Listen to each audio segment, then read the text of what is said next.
സിനിമയിലെ സൗഹൃദം?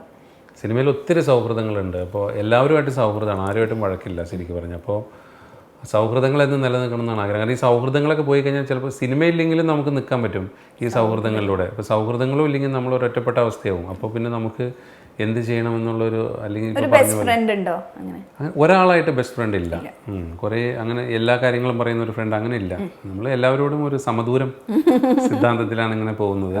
പിന്നെ കാസ്റ്റിങ്ങിനെ കുറിച്ചിട്ട് പറയണമെന്നുണ്ടായിരുന്നു. കാരണം മലയാളത്തിൽ ഇങ്ങനെ ആദ്യം കാസ്റ്റിംഗ് ഡയറക്ഷൻ, മലയാളത്തിലെ ആദ്യത്തെ കാസ്റ്റിംഗ് ഡയറക്ടറാണ് ദിനേശ്. അതെ, ഇപ്പൊ ഞാൻ ഒരുപാട് പേർക്ക് അവസരങ്ങൾ. ഇപ്പൊ ഞാൻ കാസ്റ്റിംഗ് ഡയറക്ടർ അല്ല, ഞാനത് നിർത്തിയിട്ട് കുറച്ച് നാളായി.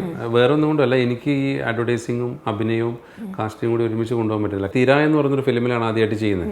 അപ്പോൾ തിരയുടെ പശ്ചാത്തലം കുറച്ച് ഡിഫറെൻ്റ് ആയിരുന്നു. അതായത് നമ്മൾ ഇന്ന് വരെ കാണാത്ത ടൈപ്പ് കുറച്ച് ആളുകളെയായിരുന്നു അതിൽ വേണ്ടത്. ഒരു ട്രാൻസ്ജെൻഡർ അങ്ങനെയൊക്കെയുള്ള ആളുകളായിരുന്നു. അപ്പോൾ അതുകൊണ്ട് തന്നെ അതിന് സ്ഥിരം കാണുന്ന ഒരു ആക്ടറെ പിടിച്ച് അങ്ങനെ വേഷം കെട്ടിക്കുന്നതിനേക്കാളും നല്ലത് പുതുമയുള്ള ആളുകളെ കിട്ടുമെന്ന് പിന്നെ ചോദിച്ചു.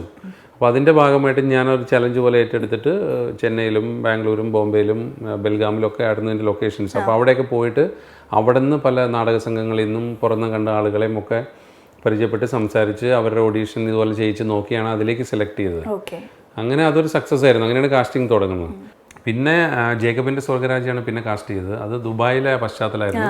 അപ്പോൾ ഇവിടെ നിന്ന് ഒത്തിരി ആർട്ടിസ്റ്റുകൾ അങ്ങോട്ട് കൊണ്ടുപോകാനുള്ള പ്രായോഗിക ബുദ്ധിമുട്ട് കൊണ്ട് ദുബായിൽ നിന്ന് തന്നെ സെലക്ട് ചെയ്യണമെന്ന് പറഞ്ഞു. പക്ഷേ അതിൽ ഒത്തിരി രാജ്യക്കാരെ വേണമായിരുന്നു, ഈജിപ്ഷ്യൻ വേണമായിരുന്നു, അങ്ങനെയൊക്കെ ഉണ്ടായിരുന്നു. അപ്പോൾ പാകിസ്ഥാനിയായിട്ടുള്ള ഒരാളെ വേണമായിരുന്നു. അപ്പോൾ അതൊരു ചലഞ്ചായിരുന്നു. അതൊരു മാസം മുമ്പ് അവിടെ പോയി നിന്ന് ഇതേപോലെ കണ്ട് സംസാരിച്ച് പലരുടെയും സഹായത്തോടു കൂടി അത് വളരെ സക്സസ്ഫുൾ ആയിട്ട് ചെയ്തു. പിന്നെ ലുക്കാ ചുപ്പ്, ഈ 3 പടത്തിൽ അങ്ങനെ ഒരു ഫുൾ ഓഫ് കാസ്റ്റിംഗ് ചെയ്തു. 97 ഞാൻ ദുബായിലെത്തുന്നത്. 2 വർഷം ലേബർ ക്യാമ്പിലായിരുന്നു. അവിടെ പെട്ടുകിടന്ന് എന്നെ പൊക്കിക്കൊണ്ടുവന്നത് നിന്റെ പപ്പയാ. കടങ്ങളുടെ കണക്ക് പറയാനാണെങ്കിൽ നിന്റെ പപ്പയ്ക്ക് പറയാനുള്ളതിലും ഒരുപാടധികം എനിക്ക് പറയാനുണ്ടാവും. ഈ മനുഷ്യനില്ലായിരുന്നെങ്കിൽ ഇക്കാണുന്നത് ഒന്നും ഉണ്ടാവില്ലായിരുന്നു. എൻ്റെ പണം ജേക്കപ്പച്ചായൻ്റെ കയ്യിൽ ഉണ്ടെന്നുള്ളത് തന്നെയാണ് എൻ്റെ ഏറ്റവും വലിയ ഗ്യാരണ്ടി. അതിന് ഏതെങ്കിലും ബാങ്ക് ഇഷ്യൂ ചെയ്യുന്ന കട്ടിക്കടലാസിൽ ഒപ്പിട്ട് തരേണ്ട ആവശ്യമൊന്നുമില്ല. നിന്റെ പപ്പയോട് പറഞ്ഞേക്ക്.